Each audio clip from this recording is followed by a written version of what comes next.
Jemi rikthyer në studio në pjesën e tretë dhe të fundit të Vilës për ditën e sotme. Në fakt, muaji shtator për ata që kanë fëmijë është muaji ndryshimeve të mëdha, sepse fillimi i shkollës është emocional, jo vetëm për fëmijët, domos ata që shkojnë në klasën e parë, por edhe për vetë prindrit, të cilët karakterizohen dhe është krejt e natyrshme nga dilema dhe stërmundohen nga pyetje sa i takon shkollës, sa i takon përshtatjes së fëmijës me këtë ndryshim dhe këtë shkëputje të madhe.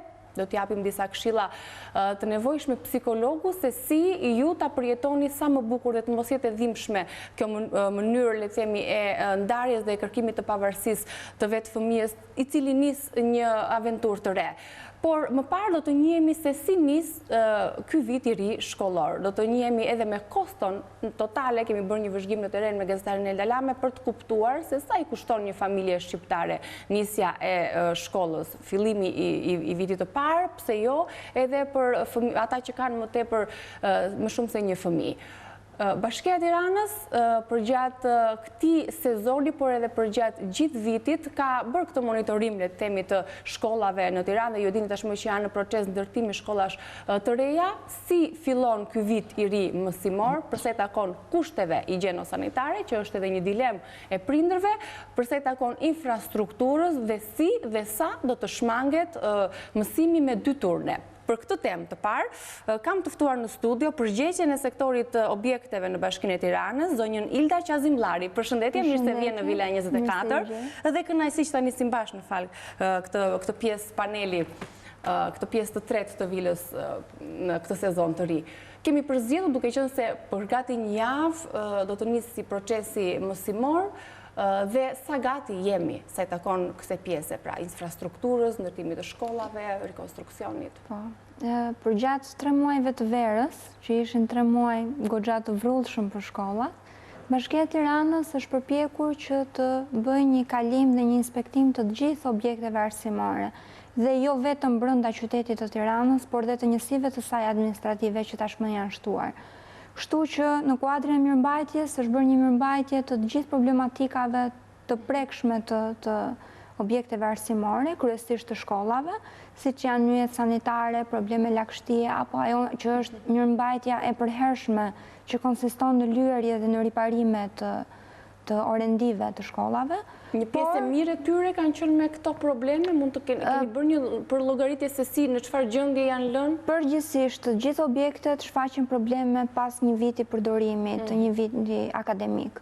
Një pjesë e madhe prej tyre janë bërë mirëmbajtje dhe po themi rekonstruksione të pjesshme, por krahas kësaj, Bashkia e Tiranës ka qenë në zbatim duke përfunduar dhe duke filluar objekte të tjera arsimore.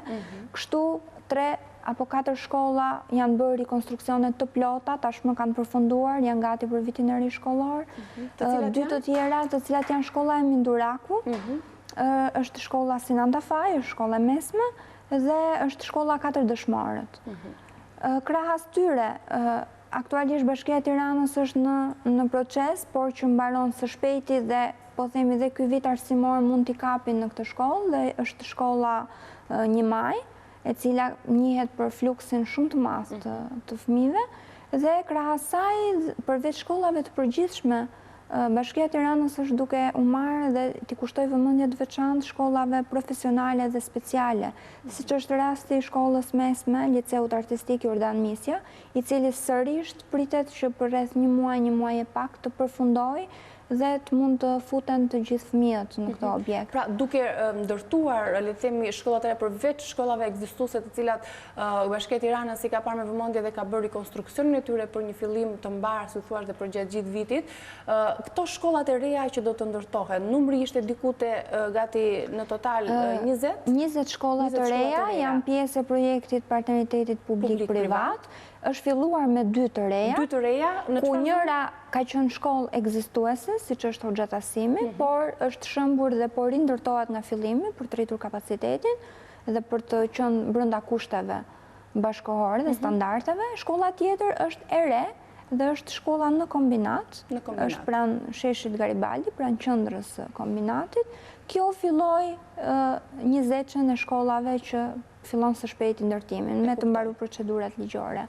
Pra, në këtë shkollë të re do do të shkojnë sa nxënës, sa do të jetë kapaciteti i klasave? Në shkollën e re në kombinat do të ketë 27 klasa. Kapaciteti i çdo klase është vënë 28 deri në 30 fëmijë për klasë, bashkë me Ministrinë e Arsimit.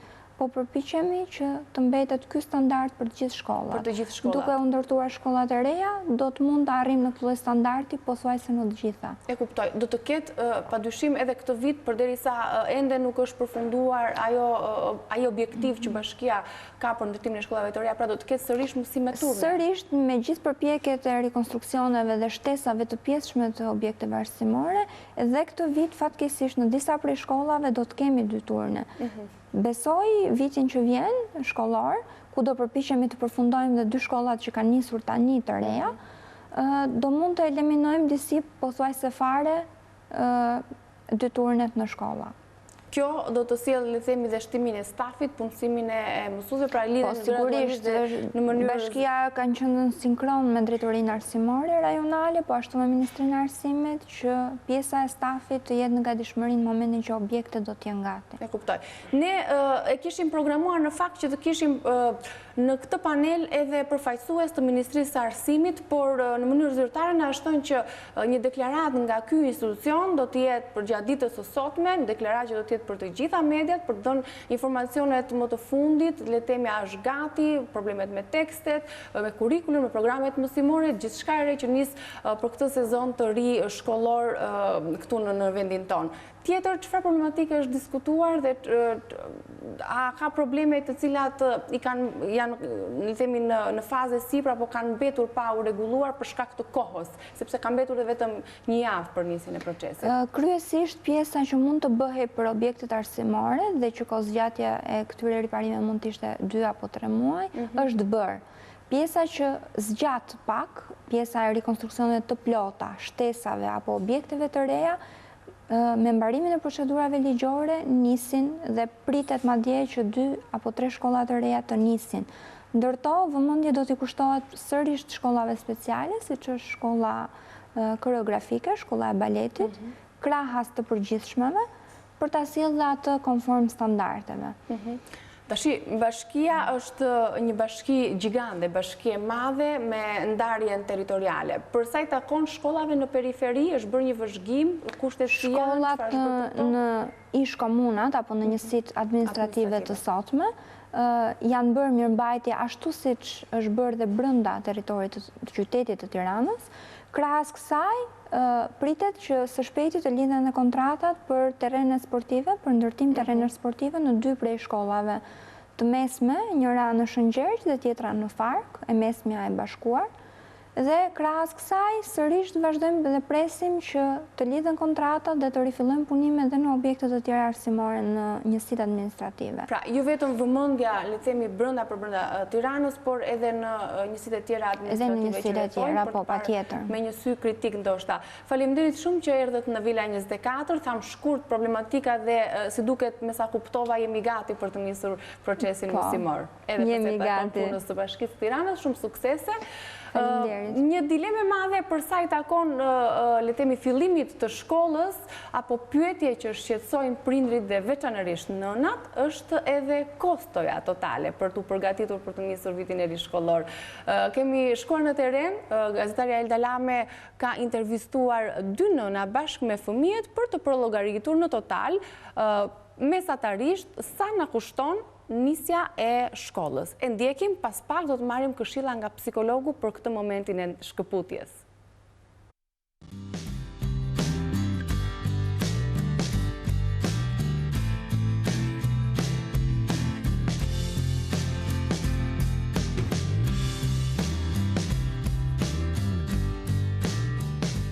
Neve jemi këtu bashkë me 2 binjaket tuaja, 2 vajza. Binjak voglat edhe një mikesh e vajzave të mia. Që është në parashkollor, përgatitet për të vajtur në klasë të parë. Po, kurse vajzat e mia kanë mbaruar një vit shkollor, është viti 2 si vjet. Idhe në klasë të 2. Unë faktikisht kam eksperiencë edhe më përpara, sepse kam edhe 2 fëmijë të tjerë, më të mëdhenj, kështu që pak a shumë jam mësuar një çik me këtë pjesë. Vjetë ka qenë uniforma standardi që ka qenë për shumë vitesh. Për vajzat flasim për pjesën fillore, për vajzat përpajsa e zezë, që paraprakisht unë e kam bler. Ne gjithmonë në çdo vit jemi të surprizuar, sepse rregullat ndryshojnë, duke filluar që te programet mësimore, nga librat, veshjet, uniformat. Sa ka vajtur kostoja e kësaj përparëses? Po, mesatarisht këto varjojnë, domethënë, mund të gjesh plus minus, ke parasysh po. Një mesatare. Po, mund të shkojë një mesatare te 15.000 lekë të vjetra ose 1.500 të reja. Përveç kësaj, për djalin, se kam një djalë më të madh, që shkon në klasë të? shkon në klasë të 6. Vesha e tyre, si uniform, është një këmish e bardhë. Dhe kostoja e kësaj? Rreth edhe kjo aq, 1.500 lekë. Varionin nga 2.000 lekë të reja, flas duke filluar nga fillorja, deri në 5.000 lekë të reja. Atëherë neve kemi vajzat këtu, do t'i pyesim për sa i përket çantave që kanë sjell për t'i demonstruar, çantat që marrin në shkollë dhe mjetet që kanë brenda. Tani, unë do ju pyes çfarë keni zgjedhur, se për çmimin do pyes mamën se besoj ajo ka financuar. Po, patjetër. Ti si quhesh? Unesa. Ta gëzosh po ti? Wenda. Kurse vajza që është pranë jush është shoqja juaj? Pa. Si e ke emrin ti? Altea. Altea, sa vjeç je ti? 5. Shkon në? Po çka ke mësuar te kursi? Në mësë edukatorja shumë gjëra të bukura, bëm gjimnastik shumë gjëra. Atëre për gjërat e tjera do të pyes më vonë, të shikojmë mirë çka kanë gocat brenda. Ti zbulojmë një çik? Mirë. Atëre kur do ta filloje parat, na tregoj çka ka bler. Kuletën e ke zgjedhur vet apo ta ka zgjedhur mama? E kam zgjedhur vetë. Ti e di sa ka kushtuar kjo? Se që të bësh zgjedhje të zgjuar duhet të harxhosh pa. E di ti këtë? Lapsin që kemi shumë gjëra. E kam marrë me shumë gjëra. Po kjo çfarë është kjo? Kjo është një ngjitse për të ngjitur gjëra në ato mësuesja. Atëre ta hapim tu tek kjo pjesa tjetër. Këtu kam lapustina për të ngjyrosur ku na thotë mësuesja. Ju jeni binjake. Dhe unë mendoj apo besoj që i keni marrë të dyja kuletat njësoj. Megjithatë le ta vërtetojmë. Atëherë edhe kuleta jote është ngjyrë blu. Me të njëjtën personazh. Tani do na i tregosh veti si motra? Kjo është një gëshër për pse lapsash. Go është një ngjitëse që ato gjëra. Po. Laps me gom. Edhe stereolaps me gom. Kjo është një stereolaps që ka ngjyrë blu, ngjyrë jeshile dhe ngjyrë kuqe. Kjo është një vizore. Kjo kulet e tillë, sa e ka koston? Po, unë personalisht e kam bler 1.800 lekë të reja. Faktikisht çantat i kam bler në vitin e kaluar, me që ishin të mirë mbajtura, e pashtë arsyeshme këtë vit mos të bleja më çantë të re. Sa ja keni bler një vit më parë? Po, rreth 7.000 lekë të reja. Çanta me cilësi të mirë i gjen mbi 5.000 lekë të reja. Tani për sa i përket dhe cilësisë të çantës, duhet parë një çik, sepse për fëmin është një çik problematike. Kjo pjesa e shpinës, çanta duhet të jetë në një peshë relativisht jo shumë të rëndë. Shpina duhet të jetë, siç e tham, pjesë fungjeri që mos të dëmtohet. Siç e shikoni ka dhe një pjesë plastike poshtë, që fëmia ka shumë praktike, se nuk e ka kujdesi si një fëmijë i rritur, mund ta lërdhë në tokë. Ndoshta edhe kjo është arsye pse ka kushtuar një çik më plus që shumë është se sa anti ujë, nuk e depërton për shumë. Në rastet kur e kap shiu. Për të bërë edhe një llogaritje përfundimtare, po themi sa shkon kostoja për të dyja vajzat, duke qenë se të dyja janë binjake dhe të dyja shkojnë në klasë të dytë. Po, përafërsisht duke i përfshirë kostën të përbashkët, duke përfshirë që tek mbështjellëset e fletoreve, fletoret, librat, të gjithë mjetet pa përjashtim, shkon rreth 30.000 lekë të reja.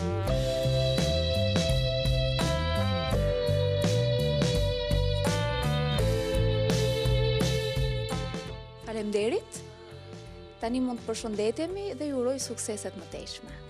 Faleminderit. Unë këtu jam me Julin dhe me Jonjanën. Jonjana shkon klas parë. Jonjana ka marrë më shumë qef për të filluar vitin e parë të shkollës. Nuk e di si do ta përjetoj kur ta filloj, por që e ka marrë më shumë qef edhe mezi prit të vi dita e parë e shkollës. Mami që po flet për Jonjanën e shef gjatë gjithë kohës. Çfarë mendon Jonjana? Po tregohet mami e sinqertë, e vërtet? Nuk e di unë. Si ndjesh? Mirë. Si të duket, të ka përgatitur një çik mami për këtë hapin e parë që do bësh në jetë, është e vështirë, është e thjeshtë. Si të duket ty? Nuk e di shumë mirë, se me çancë do të thotë që je përgatitur shumë mirë, se duhet kesh edhe gjërat e tjera të shkollës. Po, mirë, vajza ka të drejtë. Mami Jonjanës i ka blerë vetëm çantën. Pse mami vetëm çantën? Çantën e pam diku, na pëlqeu, ja tregova dhe Jonjanës, ajo e ka shumë qef personazhin e Ponit. Na e tregon çik, po ule pak poshtë se më e madhe është çanta se sa ti. Shikoje? Ashtu, na e tregon një çik pse e ke blerë kështu, të pëlqen ky personazh? Po, më shumë e zgjodha vetë. Tani kjo çanta ka gjë brenda apo është e tëra bë? Boshe. Juli, e vështirë për ju si prind, se besoj është hera e parë me Jonjanën që hyn klasë parë, nuk është se keni pasur një eksperiencë tjetër të mëparshme. E rëndësishme është në fillim që të plotësosh nëse ke mundësi dëshirën e fëmijës, ajo çfarë kërkon dhe ti të mundohesh t'ja plotësosh, pastaj pjesa tjetër duke kërkuar, duke gjetur ato gjërat që ne duam. Siç vendosin të gjitha shkollat në një librari pranë shkollave që shkon dhe i tërheq librat, por për klasën e parë ishte vetëm një libër që ishte i disponueshëm në shitje. Akoma nuk ishin ardhur pjesa e tjetër e botimeve për klasën e parë të asaj shkolle. Për klasën e parë ishte 2300 lekë të reja. Çmimi i librave komplet për në total. Në qoftë se do marrësh një kulet që është disi paket me çantën, por që ka çmim më vete, kushtonte 2300 lekë të reja së bashku me mjetet brenda, domethënë e plotësuar në brendësi.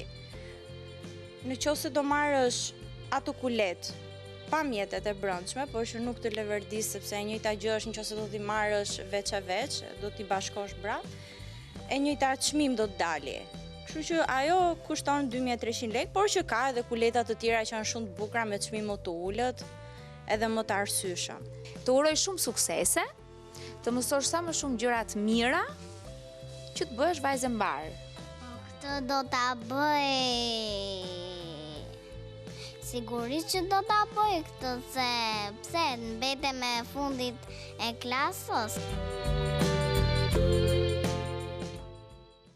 Edhe sigurisht që kjo kosto është në diskutimet e përditshmeve të shumë nënave në familjet shqiptare, sidomos për fëmijët të cilat shkojnë për herë të parë në bankat e shkollës. Edhe ky fillim duhet pranuar është shkrejt e natyrshme të jetë pak i vështirë, emocional, por më të vështirë dhe emocional bëhen edhe nënat dhe prindrit, sepse i shqetësojnë dhe i mundojnë pyetje të tilla, a do të ecë mirë me mësimet, a do të jetë i shoqërueshëm fëmia im, a do ta përballoj shkëputjen, sepse këto fillimet janë momentet e para të shkëputjes. Do t'japim disa këshilla nga psikologu Edvaldo Begotaraj, këshilla se si ju ta përjetoni këtë aventurë me sa më shumë lumturi dhe jo këto emocione të cilat i përcillen edhe fëmijës e sigurisht ndikojnë edhe mbarvajtjen mësimore. Përshëndetje Edvaldo, mirë se vjen në Vila 24. Përshëndetje.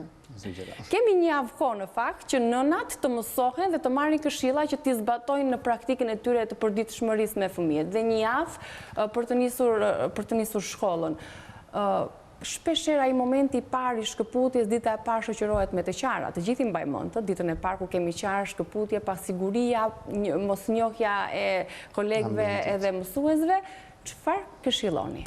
Po, shikoni.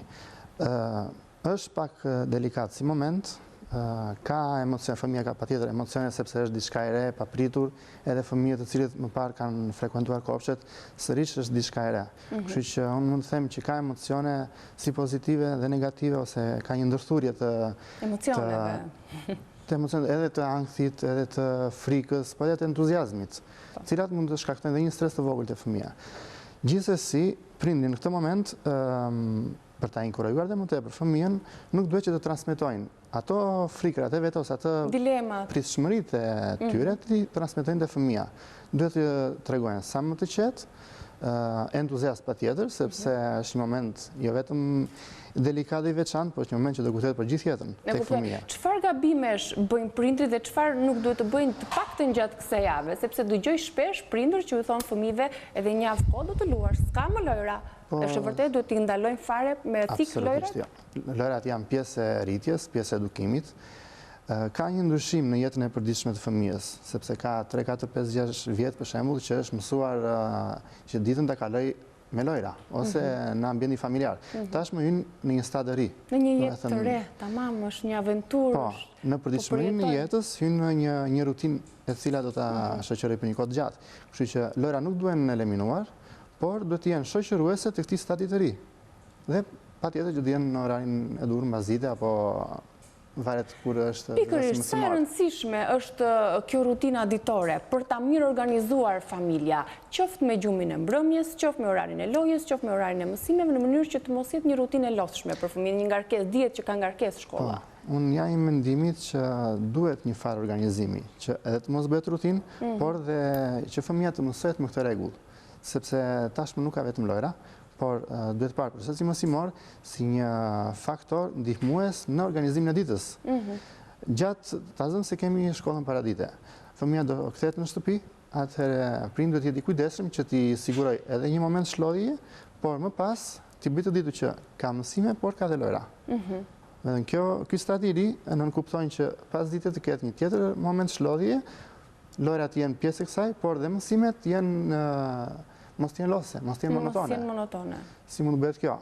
E para duke i kushtuar vëmendje fëmijës në mënyrë jo sasiore, por në mënyrë cilësore dhe efektive. Vetëm të jetë pranë fëmijës jo vetëm në lojra, por edhe gjatë mësimeve, që mësimet jenë argëtuese, mos të lodhe duke kryer ushtrimet në shtëpi.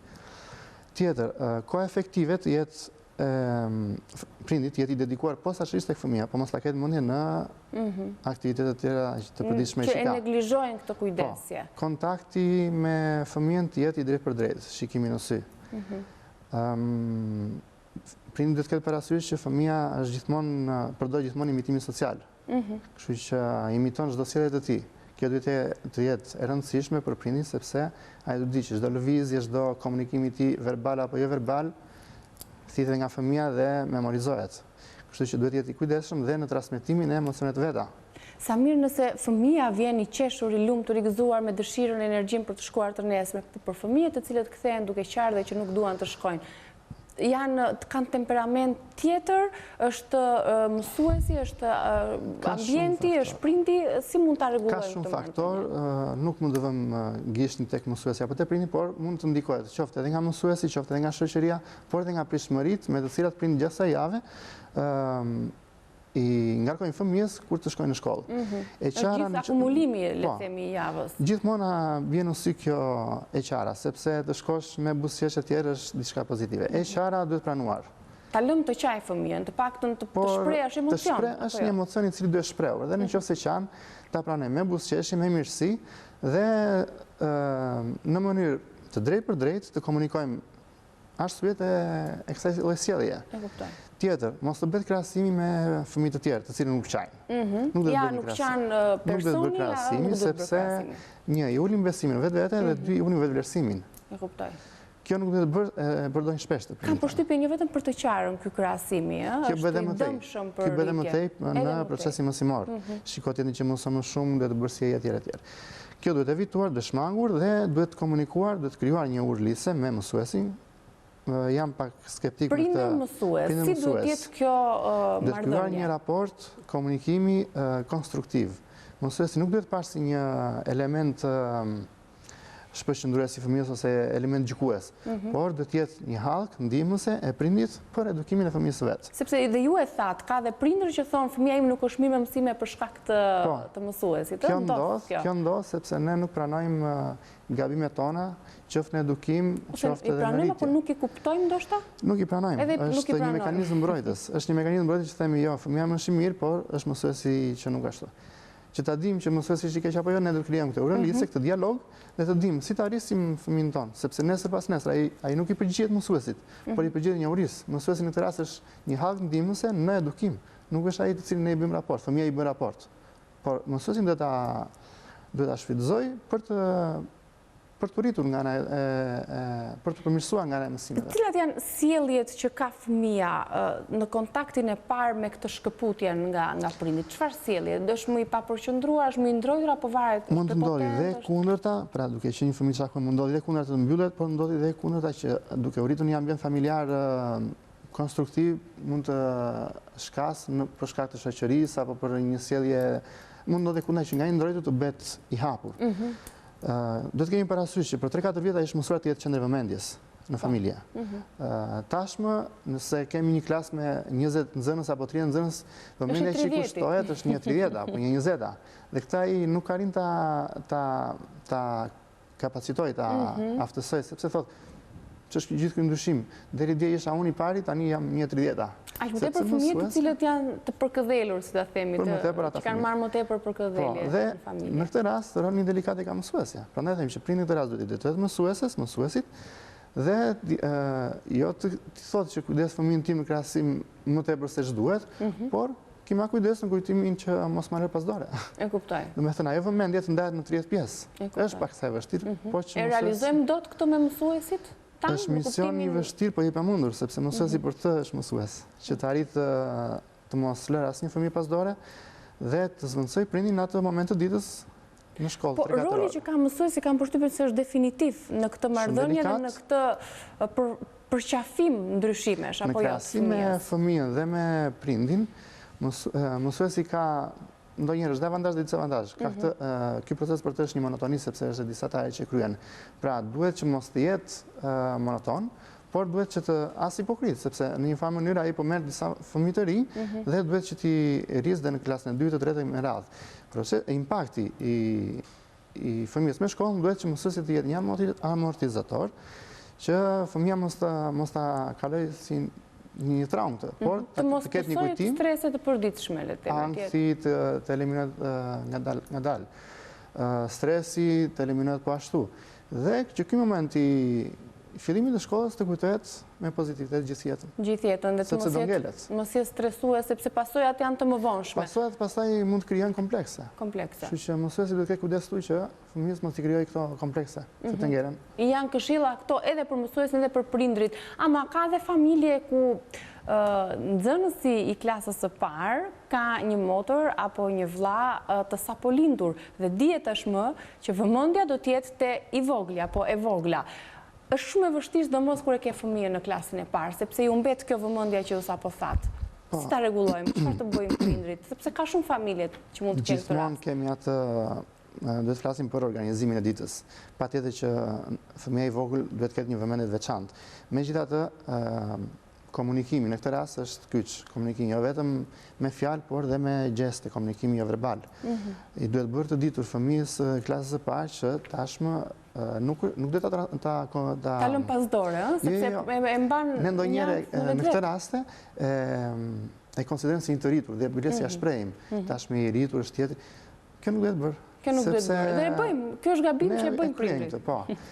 Duhet folur me fëmijën, gjithmonë me kontaktin drejt për drejt në sy, me mimikën, me miratimin e kokës apo me buzëqeshjen.